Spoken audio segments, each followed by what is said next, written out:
നമ്മൾ ഒരു ഏക്കറിൽ 600-700 കവുങ്ങ് വെച്ചിട്ടൊന്നും കാര്യമില്ല. അതൊരു 400-425 കവുങ്ങിലൊന്നും അപ്പുറം പോകാൻ പാടില്ല.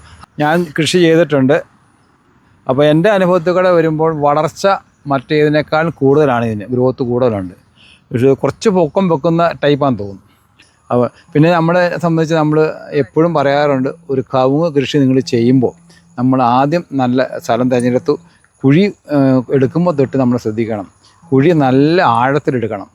ആഴം എന്ന് പറഞ്ഞാൽ മിനിമം 2.5 അടി ആഴത്തിൽ നമ്മൾ കുഴിയെടുക്കുക. കർഷക സുഹൃത്തുക്കളെ, നമ്മുടെ ചാനലിലേക്ക് നിങ്ങളെല്ലാവരും സ്വാഗതം ചെയ്യുകയാണ്.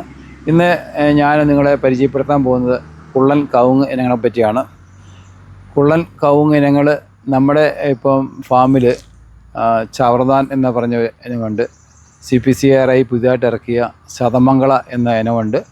അതുപോലെ തന്നെ നമ്മൾ നേരത്തെ മുതൽ കൃഷി ചെയ്തുകൊണ്ടിരിക്കുന്ന ഇന്റർമോഹിറ്റ്നർ അല്ലെങ്കിൽ സൈഗോൺ എന്ന സ്വർണ്ണമംഗള, ഈ ഇനങ്ങളൊക്കെ നമ്മുടെ കൈവശമുണ്ട്. കവുങ്ങിനെ പറ്റി പറയുമ്പോൾ എല്ലാ കവുങ്ങ് ഇനങ്ങളും നല്ലതാണ്. ചെറിയ വ്യത്യാസങ്ങളുണ്ട്. ഇപ്പം നമുക്കറിയാം, നെടിയ ഇനങ്ങളും കുറിയ ഇനങ്ങളുണ്ട്. ഇതെല്ലാം കുറിയ ഇനങ്ങളാണ്. ഇതിൽ തന്നെ ചിലപ്പോൾ കുറച്ച് ഈ ചവർദാൻ എന്നൊക്കെ പറഞ്ഞ ഇനം കുറച്ചും കൂടെ ഹൈറ്റ് വെക്കുന്നതാണ്. അതിലേറ്റവും ഹൈറ്റ് കുറഞ്ഞ് വരുന്നത് നമ്മുടെ ഇന്റർമംഗളയാണ്, ഇന്റർസി മംഗള എന്നൊക്കെ പറഞ്ഞ ഇനം. അപ്പോൾ നമ്മളിപ്പോൾ ഇത് ഞാൻ നിൽക്കുന്നത് ചവർദാൻ എന്ന ഇനത്തിൻ്റെ അടുത്താണ്. ഇതാണ് ചവർദാൻ്റെ കവുങ്ങ്. ഇപ്പോൾ കാണുമ്പോൾ തന്നെ അറിയാം, ഇപ്പോൾ ഇത് 1, 2, 3 ഇലയായി. നല്ല വളർച്ചയാണ് ഈ തൈയുടെ. ഞാൻ കൃഷി ചെയ്തിട്ടുണ്ട്.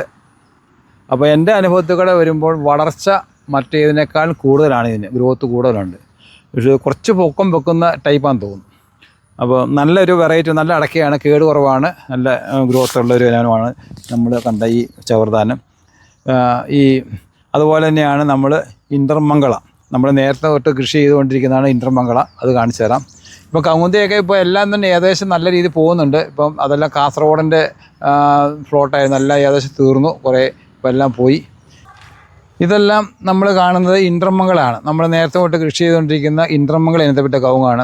ഇന്റർമംഗളയ്ക്ക് ഒരു നമ്മൾ ന്യൂനതയല്ല, ഒരു ഇത് കാണുന്നത് നമുക്ക് ഒരു കുറവായിട്ട് കാണുന്നത്, ഇതിന് അടക്കയ്ക്ക് വെയിറ്റ് കുറവാണ്. ഏകദേശം ഒരു 140 അടക്ക ഉണ്ടെങ്കിൽ മാത്രമേ 1 കിലോ കൊട്ടടക്ക കിട്ടത്തുള്ളൂ.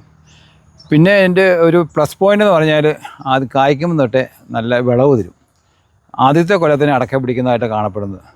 10 കൊല 12 കൊലയൊക്കെ ഓരോ കൃഷിക്കാർ കിട്ടിയ അനുഭവങ്ങൾ നമ്മൾ ഷെയർ ചെയ്യാറുണ്ട്. അപ്പോൾ ഇതൊരു നല്ല ഇനമാണ് നമ്മുടെ ഇന്റർമംഗള. ഇന്റർമംഗളയുടെയൊക്കെ തൈകൾ ഇഷ്ടംപോലെ ഉണ്ട്. ഇതെല്ലാം ഇന്റർമംഗള തൈകളാണ്. ഇപ്പം സാധനം എടുത്തുകൊണ്ടിരിക്കാൻ തുടങ്ങിയതേ ഉള്ളൂ. ഇപ്പോൾ ധാരാളം ഓർഡറുകൾ വരുന്നുണ്ട്. ഇപ്പോൾ നമ്മൾ 2 എണ്ണം നമ്മൾ കണ്ടു. ഇനി അടുത്തതാണ് ഇന്റർമോഹിറ്റ്നർ. ഇടയ്ക്കൊക്കെ ഏകദേശം കഴിയാനായി. കഴിഞ്ഞ ദിവസം ഞങ്ങൾ ഒരു ട്രിപ്പ് പാലക്കാടേക്ക് കൊണ്ടുപോയായിരുന്നു. പാലക്കാട് വടക്കഞ്ചേരി, അവിടെ ട്രിപ്പ് പോയായിരുന്നു. ഇതെല്ലാം കൗമുദി ഇതെല്ലാം തീർന്നിരിക്കുന്ന ഇപ്പോൾ. ഇതാണ് ഇന്റർമോഹിറ്റ്നർ. നല്ല ഒരു വെറൈറ്റിയാണ്. നല്ല ആൾക്ക് കുറച്ചും കൂടെ വലിപ്പമുണ്ട്. നമ്മുടെ സാധാരണ മോഹിറ്റ്നറിനെക്കാളും കുറച്ചും കൂടെ പൊക്കം കുറഞ്ഞ ഇനമാണിത്. ധാരാളം ഓർഡർ വരുന്ന ഒരു ഇനമാണ് ഇന്റർമോഹിറ്റ്നർ. പിന്നെ വരുന്നതാണ് നമ്മൾ സ്വർണ്ണമംഗള എന്ന് പറഞ്ഞ സാധനം. ഇന്റർമോഹിറ്റ്നറാണ്. ഇതെല്ലാം അടയാളം വെച്ചിട്ട് നമ്മൾ സെപ്പറേറ്റ് ഇനം മാറാതിരിക്കാൻ വേണ്ടി കൃത്യമായിട്ട് ചെയ്തിട്ടുണ്ട്. ഇത് നോക്കിയാൽ അറിയാം, ഇതിന് ഗ്യാപ്പ് വെച്ച് എഴുതി വെച്ചിരിക്കുകയാണ് കവറേ കൂടെ. ഇത് രത്നഗിരിയാണ്, ഇത് മറ്റേ നമ്മുടെ ഇന്റർമോഹിറ്റ്നറാണ്. അപ്പോൾ ഇങ്ങനെല്ലാം നല്ല കൃത്യമായിട്ട് നമ്മൾ പരമാവധി ഒരു മിക്സിങ് ആകാതെ, ഇനങ്ങൾ മാറിപ്പോകാതെ എല്ലാം കൃത്യമായിട്ട് നമ്മൾ ലേബൽ ചെയ്താണ് കൊടുക്കുന്നത്. ഇതാണ് നമ്മൾ സ്വർണ്ണമംഗള അല്ലെങ്കിൽ സൈഗോൺ എന്ന് പറഞ്ഞ ഇനം.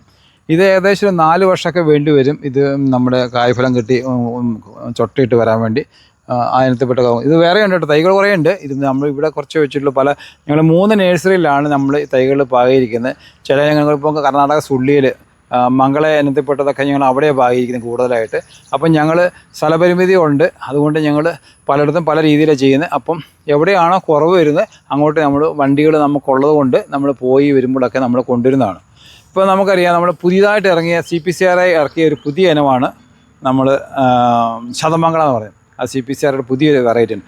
ഇത് ഏകദേശം ഒരു 100 അടക്കയ്ക്ക് 1 കിലോ കിട്ടുമെന്നാണ് പറയപ്പെടുന്നത്. അപ്പം അങ്ങനത്തെ ഒരു ഇനത്തിൽപ്പെട്ടാണ് കുള്ളൻ ഇനമാണ്. ഇത് ഞങ്ങൾ ലാസ്റ്റ് അടക്കയെടുത്ത് പാകിയതുകൊണ്ടാണ് കുറച്ച് വലുപ്പം കുറവ്.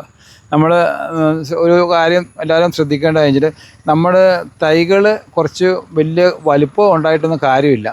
നമ്മൾ സാധാരണ ഞങ്ങൾ അടയ്ക്ക പാകുന്നത് രണ്ടാമത്തെയും മൂന്നാമത്തെയും അടക്കയെടുത്താണ് പാകുന്നത്. അപ്പം നമ്മൾ ആദ്യത്തെ അടക്കയെടുത്ത് പാകിക്കഴിഞ്ഞാൽ നല്ല വളർച്ചയും നല്ലതുണ്ടാവും, തൈക കാണാൻ പുഷ്ടി ഉണ്ടാവും. പക്ഷേ അതിന് നമുക്ക് വിളവ് കുറവായിരിക്കും. കാരണം ആദ്യത്തെ നമ്മളൊരു കൊല എന്ന് പറഞ്ഞാൽ ഒരു 10, 25, 50 അടക്കയൊക്കെ ഉണ്ടാവുള്ളൂ, അങ്ങനെ കുറവായിരിക്കും. ഈ രണ്ടാമത്തെ മൂന്നാമത്തെ കൊല ഏറ്റവും നല്ലത്, അതിനകത്ത് ഉൽപ്പാദനം കൂടുതലുണ്ടാവും. അപ്പം അങ്ങനത്തെ അടക്കയെടുത്ത് നമ്മളെപ്പോഴും പായിക്കൊണ്ടിരിക്കുന്നത്. അതുകൊണ്ട് നമ്മൾ ഒരു കസ്റ്റമർക്ക് കൊടുത്തു കഴിഞ്ഞാൽ അവരുടെ ഭാഗത്തു നിന്ന് അതിൻ്റെ പറ്റിയ നമുക്കൊരു നെഗറ്റീവായിട്ടുള്ള ഒരു റിസൾട്ട് ഞങ്ങൾക്ക് കിട്ടാറില്ല. അപ്പോൾ പിന്നെ നമ്മളെ സംബന്ധിച്ച് നമ്മൾ എപ്പോഴും പറയാറുണ്ട്, ഒരു കവുങ്ങ് കൃഷി നിങ്ങൾ ചെയ്യുമ്പോൾ നമ്മൾ ആദ്യം നല്ല സ്ഥലം തിരഞ്ഞെടുത്തു. കുഴി എടുക്കുമ്പോൾ തൊട്ട് നമ്മൾ ശ്രദ്ധിക്കണം, കുഴി നല്ല ആഴത്തിലെടുക്കണം. ആഴം എന്ന് പറഞ്ഞാൽ മിനിമം 2.5 അടി ആഴത്തിൽ നമ്മൾ കുഴിയെടുക്കുക. ഞാനൊക്കെ കവുങ്ങ് വെച്ചിരിക്കുന്നത് 3 അടി കുഴിയെടുത്തിട്ടാണ്. ഇന്നും എൻ്റെ ഒരു കവുങ്ങിൻ്റെ കുഴിയിൽ പെണ്ണുങ്ങളൊക്കെ ഇറങ്ങി, സ്ത്രീ തൊഴിലാളി ഇറങ്ങിക്കഴിഞ്ഞാൽ കയറാൻ ബുദ്ധിമുട്ടാണ്. അപ്പോൾ അതുപോലെയാണ്.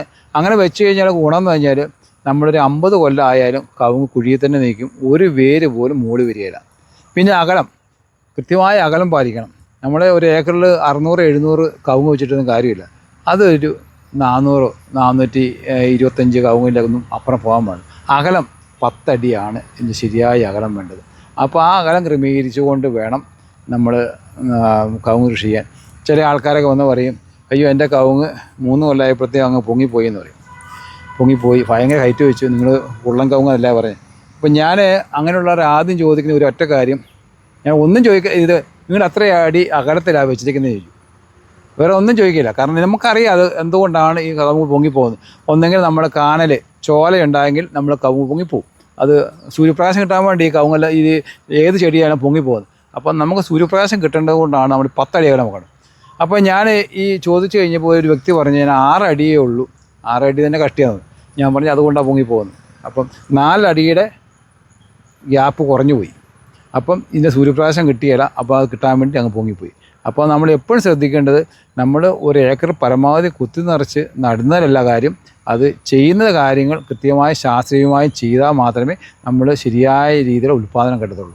അപ്പോൾ നമ്മൾ 5 ഇനത്തെപ്പറ്റി പറഞ്ഞു. അതുകൂടാണ്ട് നമുക്ക് മറ്റേ നെടിയ ഇനങ്ങളായ കാസർഗോഡൻ, രത്നഗിരി, മോഹിനിയാറൊക്കെ ഉണ്ട്.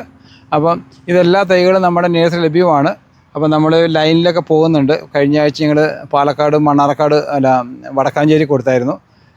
ഇനിയിപ്പോൾ അടുത്ത ആഴ്ചയിൽ ഞങ്ങൾ കോയമ്പത്തൂർ പോകുന്നുണ്ട്. ആ റൂട്ടിൽ ആരെങ്കിലും ആവശ്യക്കാരുണ്ടെങ്കിൽ നമ്മൾ പോകുന്ന വഴിക്കൊക്കെയാണ് നമ്മൾ അത് എത്തിച്ചു കൊടുക്കാൻ പറ്റും. ഞങ്ങൾ ഇതിനു മുമ്പ് ഒരു 15 ദിവസം 20 ദിവസം മുമ്പ് ഞങ്ങൾ കോട്ടയത്തേക്ക് ട്രിപ്പ് പോയിട്ടുണ്ടായിരുന്നു. അപ്പം നമ്മൾ പോകുന്ന ലൈനിലാണെങ്കിൽ നമുക്ക് അതല്ലെങ്കിൽ കൂടുതൽ ഓർഡറൊക്കെ ഉണ്ടെങ്കിൽ നമുക്ക് അവിടെ എത്തിച്ചു കൊടുക്കാൻ സാധിക്കുന്നതായിരിക്കും. അപ്പോൾ നിങ്ങൾ ആവശ്യമുള്ളവർ അതുകൂടാതെ നമുക്ക് എല്ലാ ഇനങ്ങളും, നമുക്ക് കുരുമുളകുണ്ട്, കാപ്പിയുണ്ട്, കൊക്കോയുണ്ട്, അങ്ങനെയുള്ള തേക്ക്, പച്ചക്കറി തൈകൾ, പച്ചക്കറി വിത്തുകൾ, ചെണ്ടുമല്ലി തൈകൾ, ജൈവവളങ്ങൾ എല്ലാം, ഒരു കൃഷിക്ക് ആവശ്യമായ എല്ലാ നടീൽ വസ്തുക്കളും നമ്മുടെ അടുത്ത് ലഭ്യമാണ്. അപ്പോൾ ആവശ്യമുള്ളവർ നമ്മളോട് ബന്ധപ്പെടുക. നമുക്ക് ഓൺലൈനിൽ അയച്ചു തരാൻ പറ്റുന്നതാണ്, അയച്ചു തരും. ഈ നമ്മുടെ ഇപ്പോൾ ഞാൻ പറഞ്ഞ ഐറ്റങ്ങളെല്ലാം നമ്മുടെ 3 നഴ്സറിയും ലഭ്യമാണ്. കർണാടകയിൽ സുള്ളിയിൽ, പിന്നെ ചെറുപുഴ, വൈപ്പില് ഈ ഫാമിൽ ലഭ്യമാണ്. അപ്പോൾ നിങ്ങൾ ആവശ്യമുള്ളവരൊക്കെ നമ്മൾ താഴെ കാണുന്ന നമ്പറിൽ ബന്ധപ്പെടുക. അത് വേണ്ട രീതിയിൽ നമുക്ക് ചെയ്യാൻ പറ്റുന്നതായിരിക്കും. അപ്പം വീണ്ടും കാണുന്നവരെ ബൈ.